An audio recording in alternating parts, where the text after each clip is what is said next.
bienvenidos a nuestro nuevo programa, nuestro nuevo podcast de la H a la Z, donde queremos explicarte en simple las políticas públicas que vemos aquí en Horizontal.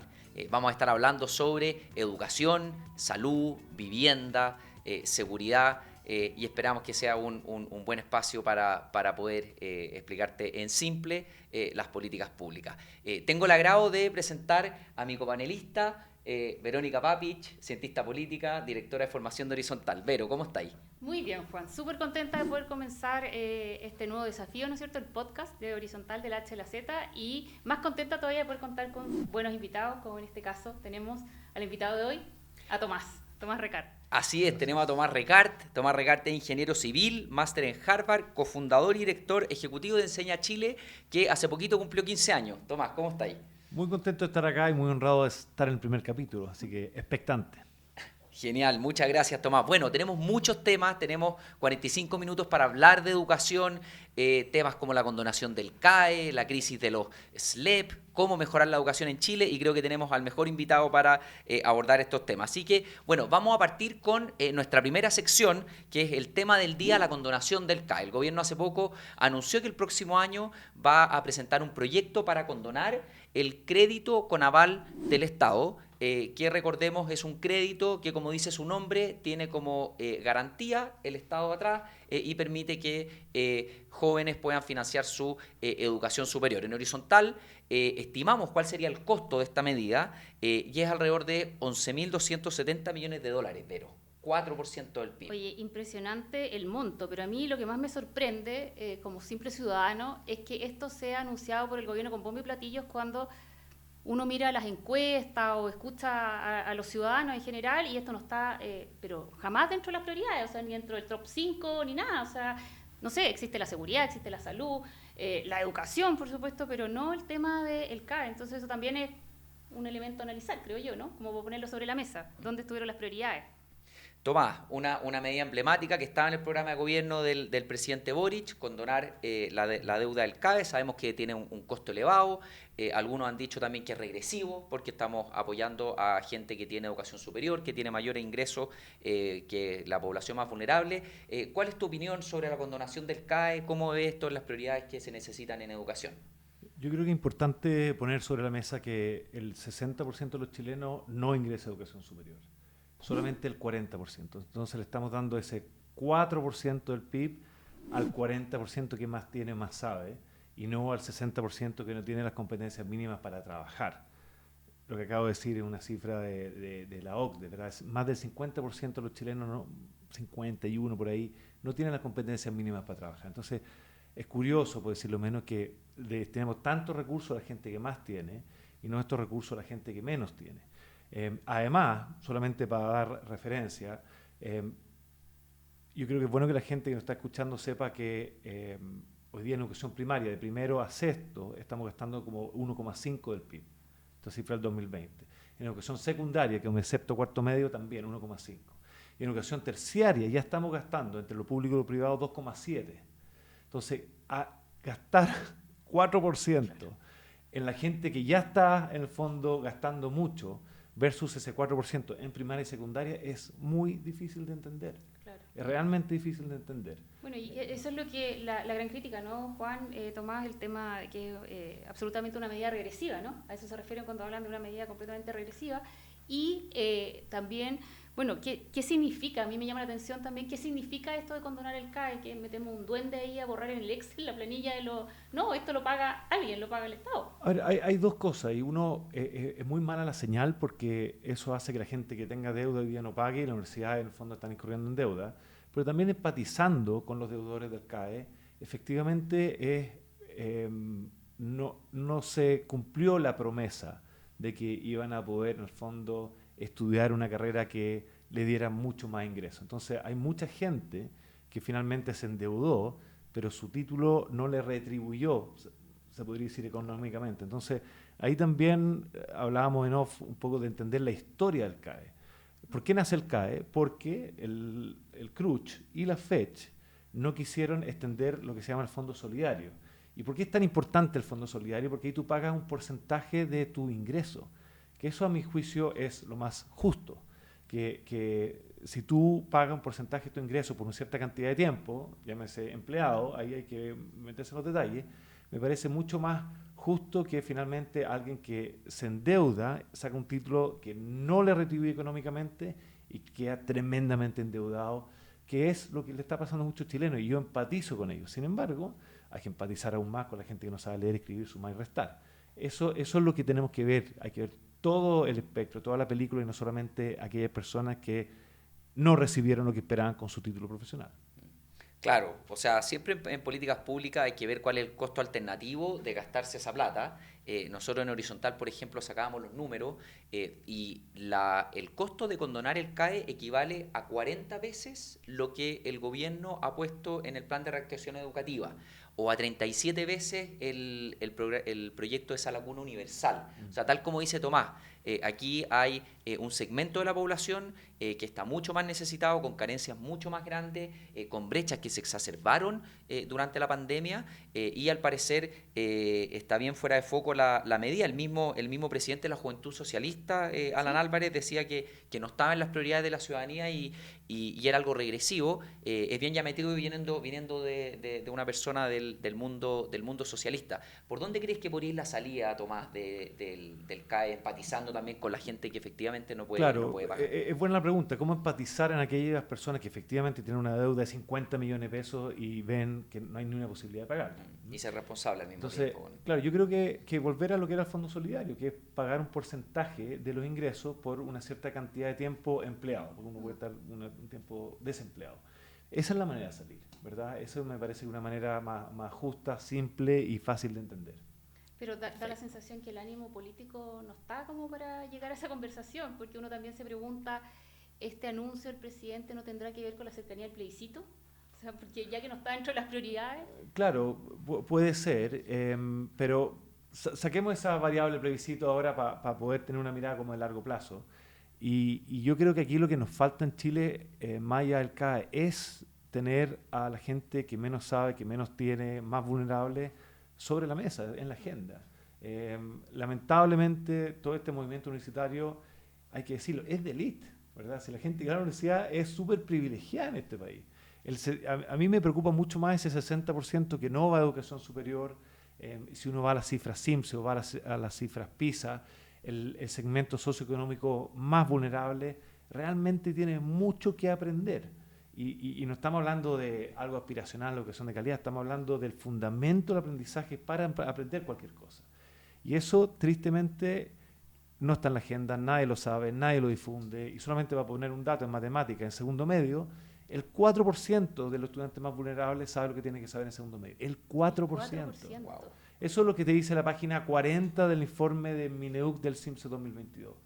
Pero nadie lo sabe, no está en un título, no está en ningún diputado, ningún senador lo saca. Entonces, esa es la mejor plata, esa es la plata mejor invertida para Chile. Invertir en ese grupo socioeconómico más vulnerable, que mi frase aquí peligra la democracia. Cuando tú no sabes leer, cuando tú no sabes sumar, te compras cualquier cosa en redes sociales y empiezan los populismos a surgir, empiezan en el fondo la mentira a abundar. Entonces necesitamos darle las herramientas mínimas a un grupo de población grande, estoy hablando de 50% de la población, que está en un grupo socioeconómico súper vulnerable y que no tienen las herramientas mínimas para desenvolverse en una sociedad. Sin duda. Juan, nos toca ir a nuestra sección segunda sección. Segunda sección, sí. Pero por favor, adelante. Nuestra segunda sección, adelante. que nosotros hemos titulado como ping-pong, ¿no es cierto? Y yo te voy a ir dando algunas cifras, Juan, y tú me das el contexto de eso para que después podamos seguir conversando sobre este tema de educación. O sea, esto sería, Vero, como un dato mata relato, algo así. Efectivamente, dato mata relato. Siempre uno puede tener su opinión, ¿no es cierto? Pero las opiniones sin un dato fundado son eso, opiniones. Nomás y aquí tratamos de ser serios con los antecedentes que les entregamos, con los datos. Entonces yo te digo 26.000. Bueno, ese al parecer es el déficit de profesores que tendremos en los próximos 5 años. Ok, yo te digo 800.000.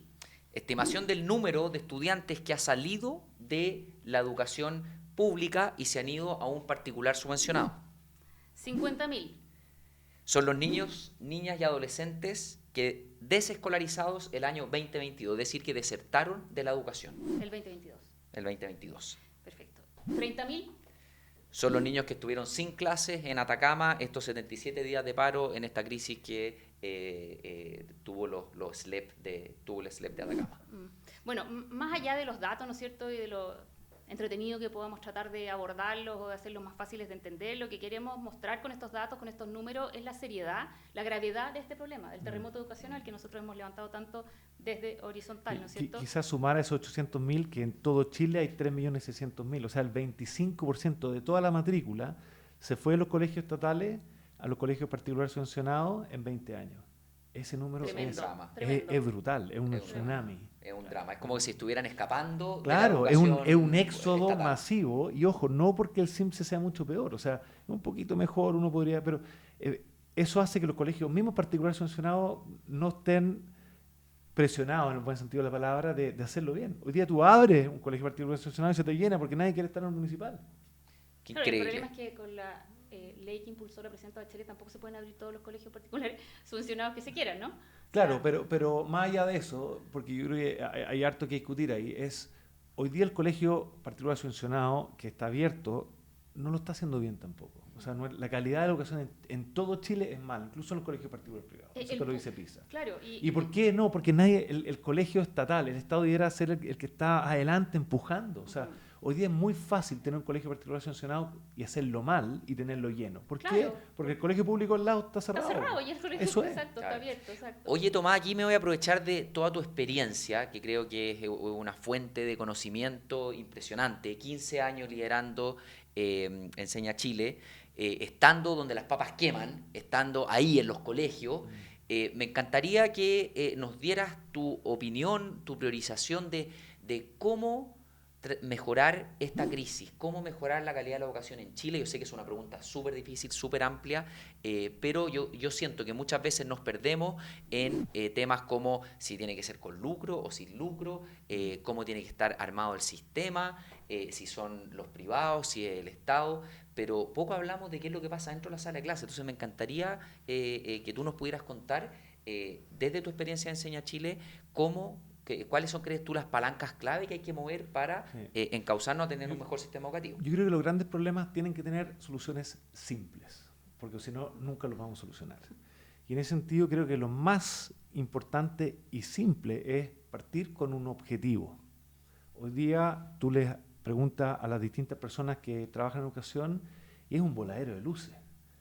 Unos van para allá, otros van para acá, y es imposible mover un sistema si no estamos todos o una gran mayoría remando en una cierta dirección. Y en ese sentido, deja aventurarme a decir cuál debiera ser ese objetivo. Yo creo que el objetivo debiera ser que todos los niños y niñas y jóvenes, en el fondo, puedan saber lo basal, lo mínimo. Y eso es lo que el CIMSE llama un conocimiento adecuado. El CIMSE te divide los puntajes adecuados, elementales y suficientes, y ese es ese 4% que te decía que es el mínimo que te... el desde. Eso no es un adecuado, es el desde. Todo chileno debiera tener el desde. Esa debería ser nuestra primera meta. No te digo que eso no es nuestra meta aspiracional o esa es la calidad de educación, pero el desde. Y Tomás, en tu El experiencia, desde. ¿ese no es el objetivo común a todos? No, hoy día nadie sabe cuál es el desde. Hoy día nadie lo conoce. O sea, en Chile, el año 2018 era el 22% de los niños. El año 2018, el 2022 es el 15%. Pero si tú vas a nivel socioeconómico, llegamos al 4%. Entonces, toda persona debiera estar apuntando en esa dirección al menos. Ese es lo primero. Y lo segundo es, en Chile hay muy buenos profesores, hay muy buen equipo directivo. Lamentablemente los medios solamente cubren las crisis. La noticia y lo malo. La noticia y lo malo, se podría decir. Pero a esa gente que ya ha demostrado que lo está haciendo muy bien, hay que darle más atribuciones. Atribuciones para tomar decisiones en el lugar en que suceden las cosas. ¿Quién sabe más? ¿La persona que está todos los días en la comunidad o uno sentado en una oficina? En una oficina, moneda, 444. exactamente. Entonces, no a todos, porque no están las competencias ni la responsabilidad, pero aquellas personas que han asumido esa responsabilidad, que lo están haciendo bien, démosles más atribuciones. Lo saca muy bien el informe PISA. Saca una tabla de la correlación entre aprendizaje estudiante y la autonomía de la escuela. Y esa descentralización, por así llamarlo, de la educación de cada una de las escuelas, ¿eso se tiene que hacer cómo? ¿A través de qué? ¿De una reforma? O sea, ¿ya está en el sistema de esa manera? Mira, Bueno, tú mismo, perdona Tomás, tú mismo decías que los directores pueden tomar apenas el 10% de las decisiones que pasan dentro de su colegio. antes era así, con la carrera docente quedó en cero. Pero Lo que- imagínate, o sea, nada, yo no puedo tomar Claro, ninguna o decisión. sea, O sea, pero mira, hay un caso excepcional que es el colegio de San Nicolás, cerca de Chillán, donde el director literalmente toma prácticamente todas las decisiones. Entonces, se puede, hoy día con el marco legal se puede, pero tenemos que tener la voluntad política para hacerlo. Y obviamente asumir la responsabilidad si lo hacemos mal. Pero hay que darle a los equipos directivos, en el fondo, las atribuciones. Y ahí, curiosamente, donde yo diría, tú me dijiste, ¿qué hacer? Uno, objetivo. Dos, hincarle el diente a la alta dirección pública. Los problemas que tenemos a mi juicio, todos los servicios básicos que debiera al menos el Estado asegurar de que existan y que lo hagan bien, pasan cuando el Estado es sostenedor por una mala gestión de personas. Y ahí las palabras que no se escuchan en la discusión son la falta de flexibilidad del Estado, la falta de estructura, la falta de responsabilidad, todo lo que es la captura del poder, los malos incentivos. Esas 5 cosas son lo que yo creo que son lo más importante para mejorar no solamente la educación, la salud, la vivienda, cualquier cosa que haga el Estado. Y por eso esta frase la he venido acuñando hace tiempo. Lo más importante para mejorar la educación en la Constitución no está en el capítulo de Derechos y Deberes, está en todo lo referente a la arquitectura del Estado. la modernización del Claro, Estado. la armonización del Estado lamentablemente es algo que mucho se conversa, pero en el momento de tomar decisiones, lo voy a decir en estas palabras, todos arrugan. ¿Por qué? Porque claro, porque uno tiene que quitarle poder finalmente a la NEF, Claro. a los partidos, los partidos tienen capturados ciertos ministerios. Entonces, esa lucha de poder es la que dificulta en el fondo la armonización del Estado. Oye, Tomás, Pero esta idea no es mía, esta idea yo la vengo escuchando hace 20 años. ¿tú crees que con el proyecto de desmunicipalización de la educación pública se logró atenuar esta politización o mala administración? ¿O simplemente estamos en los SLEP, estos servicios locales de educación pública, están heredando los mismos problemas que tenían los municipios? ¿Se lo estamos No, trayendo yo creo a que estos es, servicios? yo creo que es una mejora, sin duda falta mucho, pero ¿por qué es una mejora? Porque uno, son organismos con un giro único. Los municipios tienen Claro, que eso no resolver encaja. muchísimos Mucho servicios problema. públicos.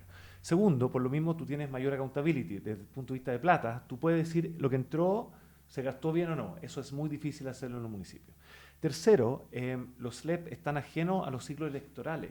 Si tú ves lo que pasó, por ejemplo, en la pandemia, el 80% de los colegios, los SLEP estaba abierto, el 20% de los municipios estaba abierto. ¿Por qué? Porque el alcalde estaba tomando decisiones con fines electorales. Y por último, la alta dirección pública, en este caso, no funciona del todo bien, pero tiene cosas buenas. Por ejemplo, los directores duran 6 años, los directores de los servicios locales de educación pública. Y ambos, o sea, es conocido de que tanto los gobiernos de derecha como de izquierda no respetan del todo la alta dirección pública, sacan a la gente. Y el exministro Ávila sacó, yo diría que a todas las personas que venían del gobierno anterior de la DEP, de la Dirección de Educación Pública. Sin embargo, no sacó a los directores de la SLEP. Entonces eso te demuestra que hay una mayor independencia. Y aquí me gustaría tirar una idea, que es la alta dirección pública, en el caso de la educación, más que el ministro de turno, ojalá sea el Consejo Nacional de Educación que haga finalmente la elección dentro de la terna final. ¿Por qué? Porque tiene una mirada mucho más de largo plazo, mucho más transversal. Lamentablemente el ministro Ávila demostró nuevamente, porque esto se ha repetido, de que al final priman criterios político, ideológico, partidista, sobre el mérito, sobre las capacidades, y eso lo digo abiertamente, lo que hizo en la DEP fue muy dañino, justamente, gran parte de los problemas que tenemos en Atacama es porque sacó a todo el equipo anterior que tenía mucho conocimiento, que llevaba años haciéndolo, y obviamente dejó pasar todo lo que estaba pasando en Atacama y nadie puso los cortapisos que se sabía que estaban pasando. Yo sabía eso.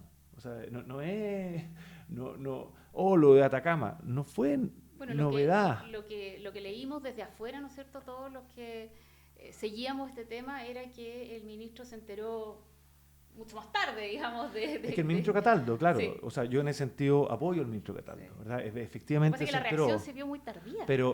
Y el presidente le pidió la renuncia a Correcto. Beas, A Beas. ¿verdad? Que yo creo que estuvo bien. Ujú. Pero el error, a mi juicio, fue el ministro Ávila que sacó todo el conocimiento que venía acumulado de la administración anterior, liderada por Alejandra Greve, que ella fue muy pro servicio local de educación pública con un gobierno de derecha que no estaba Que muy no estaba convencido. tanto, claro. Pero ella fue muy pro. Yo la entrevisté en la radio. Ella fue muy positiva y muy proactiva y aprendió mucho. Fue un error que el ministro Ávila, el ex ministro Ávila, la haya sacado a ella y a todo su equipo. Cuando digo todo, es todo. Ahí se perdió mucho conocimiento. Y yo responsabilizo al ministro Ávila en ese sentido. Porque ese conocimiento hubiera detectado mucho antes lo que estaba pasando en Atacama. Bueno, eso y es no lo lo que hicieron. tú decías recién, pues la falta de responsabilidad también de la clase política. Sí. Esa es una señal. Si el liderazgo, lamentablemente, y por eso yo apunto a la alta dirección pública, si la alta dirección pública efectivamente trae a los mejores, trae a la gente de más competencia, respeta los ciclos, ¿verdad? Para que después de cada gobierno no salga la gente, andaríamos mucho mejor. Y esto es algo que todos los gobiernos, de derecha e izquierda, a mi juicio, no han respetado lo suficiente. Oye, Tomás, perdona, Juan, sí. pero también lo que a mí me sorprende, Tomás, ¿cómo puede ser que un profesor que lleva 70 días en paro siga cobrando el sueldo? Bueno, la justicia ante la ley, ¿verdad? Todos los chilenos debiéramos ser iguales ante la ley y eso yo lo vengo diciendo hace mucho tiempo. Yo no entiendo cómo una persona que después de 3 días sigue en paro, ni siquiera marcando tarjeta, porque lo que pasó en el registro civil que la gente marcaba tarjeta y no Claro, trabajaba, sí. por último estaba ahí. Claro, sí, Pero correcto. hay gente que no va. No va Y sigue porque recibiendo están sueldo. cerrados. Y el dato que a mí esto de 800.000, ¿por qué 800.000 personas antes de la pandemia se fueron de la educación pública? Porque hubieron colegios que en lapso de 5 años, previo a la pandemia, tuvieron 1 año sin clase. Entonces, aquí está la típica frase, es que no somos guardería. Sí, pero son un lugar seguro, necesario, porque hay muchas familias con vulneración de derechos, muchísimas. Entonces, Claro. es un lugar, no una guardería, pero un lugar seguro donde De un bien los social. estudiantes pueden aprender a convivir también. Y esa es la primera necesidad antes del aprendizaje. Y si no somos capaces de dar o de satisfacer esa necesidad basal, no hablemos de educación. Tomás, hemos hablado de alta dirección pública, modernización del Estado, liderazgo, y una figura clave en los colegios, y a todos nos tocó, son los profesores. Entonces mi pregunta es, ¿cómo, quizás una pregunta doble, uno, ¿cómo podemos mejorar la calidad de los docentes actuales? ¿Cómo podemos hacerle la pega más fácil? ¿Cómo podemos darle más herramientas? Lo conversamos con la Velo el otro día. Hoy en día a los profesores le estamos pidiendo que sean psicólogo, padre, madre, orientador Jefe vocacional. scout. Efectivamente hay mucha presión sobre ellos, pero también nos damos cuenta que hay déficit y que muchas veces no llegan los mejores profesores a la sala de clase. Entonces, eso es lo primero. Y segundo, ¿cómo podemos formar a más profesores? Que la carrera de pedagogía sea igual de atractiva para las personas que hoy en día se meten a ingeniería, a medicina. Sí, es como para un capítulo entero. Esa pregunta. Pero deja tirar los titulares, por ejemplo. Uno es, por año, porque hay que entender la historia aquí, por años, antes de la carrera docente del 2015, habían 25.000 profesores que se metían al año al sistema y el 60% venía de universidades no acreditadas. O sea, venimos 10 años metiendo a miles, en el fondo, sin la competencia. Y eso se debe a una falta de regulación en las universidades. Proliferaron las universidades sin regulación, sin acreditación. Es un error muy grande. Segundo, la carrera docente nuevamente es un sinónimo de rigidez. Si yo tengo un muy buen profesor en Puerto Aysén que le quiero pagar más, no le puedo pagar más en su sueldo. Le puedo pagar más de manera, se podría decir, no sé, chamullenta es la palabra, ¿verdad? Con la C, pagándole más talleres y cosas, pero no puedo premiarlo con mayor sueldo, porque entra estos escalafones súper rígidos que tienen que ver, y cero flexibilidad del director de poder decirle, yo te quiero pagar el doble para que te quedes acá, necesito que te quedes 5 años en Puerto Aysén, que es difícil, ¿verdad? Después lo mencionaste tú, esto de saber qué pedirle y qué no pedirle, están desbordados los profesores. Y por último, quiero como la guinda, la torta o el broche de oro, es algo que escribió Gabriela Mistral, el año 50, que dice un oficio lateral. Ella estableció de que no debía haber profesores que no tuvieran 2 oficios. ¿Por qué? Porque uno es tan desgastante ser docente que uno necesita, llámese, tomarse un tiempo, un aire, ¿verdad? Ir y entrar, hacer 40 años lo dice la estadística, es muy difícil hacer 40 años clase. Bien, uno puede estar, en el fondo, calentando el asiento, pero es muy complejo y empatizamos con los profesores en ese sentido. Pero, al mismo tiempo, el oficio lateral te permite darle sentido a lo que tú enseñas. Es muy distinto tener, yo me acuerdo patente, una clase de optimización con alguien que solamente te enseña los modelos matemáticos a alguien que te dice, así calculamos las tarifas de los celulares, por ejemplo. Claro. Entonces, ese oficio, ella fue muy criticada porque no estudió docencia, pero no estudió docencia porque no tenía plata. Sin embargo, en el fondo ella dice, más allá del estudiar, necesitamos gente, me encanta citar la sabiduría ancestral. ¿Quién le enseñaba antes? ¿Quién eran los maestros antes? Eran los mejores, eran los que mejor lo hacían en la práctica. En la cancha se ven los gallos. Ellos eran los mentores. Y hoy día hemos teorizado tanto. Piensa en la historia de la humanidad que tiene miles de años. El título docente tiene con suerte 60 años. O sea, como que hemos perdido el sentido común de que el docente es el que tiene el título, el docente es el que sabe más, el docente es el mejor de todo, ¿verdad? Y hoy día hemos tecnificado a tal punto que hemos perdido el sentido común.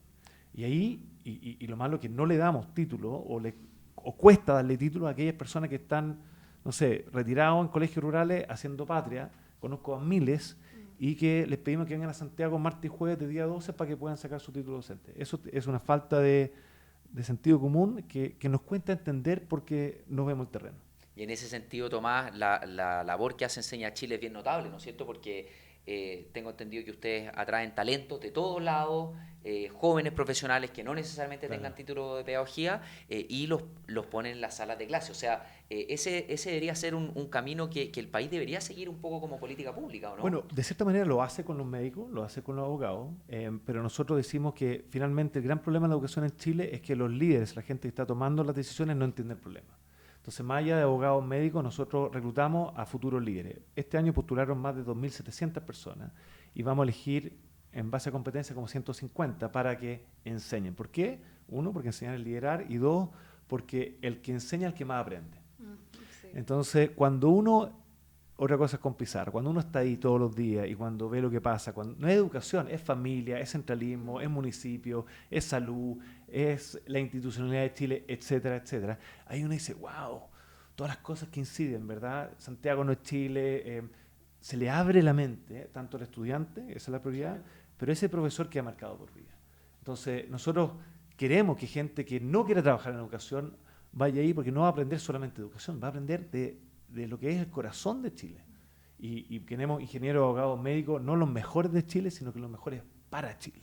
Oye, Tomás, y también hay otra cosa, a propósito de lo que tú decías, a propósito de lo que tú citabas de Gabriela Mistral, y a propósito del trabajo que ustedes hacen con profesionales en general, los niños o adolescentes, los más vulnerables, muchas veces ese profesional que tienen en el colegio es el único que tienen como contacto en su vida. Sí. O sea, y eso es muy determinante. Es el único profesional con el que se relacionan. Una pequeña historia. Cuando partimos en Chile, un profesor nuestro en Niebla, yo fui a su curso y le pregunté a los Valdivia. estudiantes qué quieren ser. Y todos le entraron la mano PDI. ¿Por qué? Porque, claro, estaban los del PDI con sus anteojos, las balizas, rondando el colegio siempre por los temas de droga. Y fui 3 meses después y les pregunté a los mismos estudiantes qué quieren ser. Veterinario. ¿Por qué? Porque el profesor era veterinario. Claro, quieren ser lo que ven, Es que ¿verdad? muy potente ese Entonces, ejemplo. ese ejemplo, ¿verdad? Y algo que me encanta enseñar en Chile, el día que más me gusta enseñar en Chile es cuando entrevistamos a los estudiantes de 25 años que estuvieron con nosotros hace un par de años atrás en el colegio. Y le preguntamos, ¿qué es lo que a usted le cambió la vida? ¿Qué es lo que cambió la trayectoria? ¿Fue la metodología? ¿Fueron las encuestas? No. Fue que ese profesor fue un ejemplo para mí. Entonces, al final, de nuevo, la respuesta es simple, la solución es simple. Nos llenamos de metodología y cosas, pero al final, oye, concentrémonos en lo importante, son personas modelos. Claro. Son personas que inspiran, ¿verdad? Que el estudiante te lo dice súper simple, a mí no me importa si yo no te importo. Y tiene que ser gente que irradie cariño, ¿verdad? Sí. Claro. Y que busque que aprenda. ¿Cómo tú irradias cariño? No es diciendo, oye, te quiero. Es, oye, esa profesora saca la mugre para que yo aprenda. Eso es lo que hace el clic. Total. El tiempo avanza, así que antes de pasar a la última sección, Tomás, no quiero dejar de preguntarte sobre los resultados PISA, pero vamos a darle una vuelta, porque todos sabemos que los resultados PISA disminuyeron, en comparación con ya venían disminuyendo, disminuyeron en todo el mundo, y un poco las causas que están detrás de esto lo hemos conversado, pero hay una parte que hablaba sobre la distracción de los dispositivos digitales, que es Sí. bien notable. Sí. Hay un gráfico que a mí me llamó mucho la atención, en donde le preguntan no sé si a los estudiantes o a los profesores, cuánto se distraen por el uso de celulares o de dispositivos digitales. Estamos en la peor parte de la tabla, junto con Brasil y Uruguay. ¿Qué opinas tú de los dispositivos digitales? Yo te he visto tuitear ahí también, bien preocupado por este tema. ¿Cómo abordamos este tema? ¿Qué crees que nos falta? ¿Deberíamos eliminar los celulares en la escuela? Sí, es buena la pregunta y voy a tratar de responder por tres ámbitos. El mismo informe PISA hablaba que hay un cierto uso que permite aprender más, que es súper limitado, que es súper guiado. Pero si no tenemos esas limitaciones y esa guianza, yo soy partidario derechamente de prohibirlo. ¿Por qué? Me leí el informe. 50% de los estudiantes dice que ellos mismos se distraen con su propio celular. 42% de los estudiantes dice que se distraen con los celulares de otros. O sea, está la escoba. Pero lo que más me preocupa, que no está en el informe, es que las redes sociales, no los celulares, generan dopamina. Y dopamina es una droga. Entonces, para mí, los celulares es equivalente a decir, ¿queremos copete en bar abierto, sí o no? Claro, Obvio ¿cómo que no. controlas eso? Claro, no, es que hay que controlar la cuestión. No puedes controlarlo. Yo no controlo, me meto al celular, porque hay dopamina, hay cosas que tú no controlas, por algo es adictivo. Es una industria de millones de dólares que tiene a lo mejor ingenieros viendo cómo capturarte con ese tema. Entonces, yo derechamente prohibiría los celulares de la escuela. Esto significa en la clase y en los recreos. Usted lo puede llevar para después o antes, pero necesitamos, yo digo, redes sociales, free zones, para que ellos se puedan descontaminar después de la clase, que hagan lo que quieran, pero descontaminar un poco. A mí me ha pasado, yo he visto estudiantes con síndrome de abstinencia en la clase, que tú le pides el celular y te pegan. Increíble. Obviamente eso no es en todos los colegios. No, no es la regla general. No es la claro, realidad pero- general. Por supuesto que gente va a perder oportunidades, pero va a ser poquitito. Pero Vamos a la realidad ganar es que- mucho si es que lo prohibimos, y especialmente en los colegios más vulnerables. Sí. Es ahí donde están Sí. los problemas más grandes de adicción, de Como en todo. captura, claro. Entonces, ese pobre profesor que está tratando de hacer una clase de matemática y tiene 5 estudiantes de 40 capturados por el teléfono, le hace imposible hacer la clase. Entonces, yo sé que es una medida extrema, pero yo creo que las condiciones están para, por lo menos, prohibirlo y ver ahí qué pasa.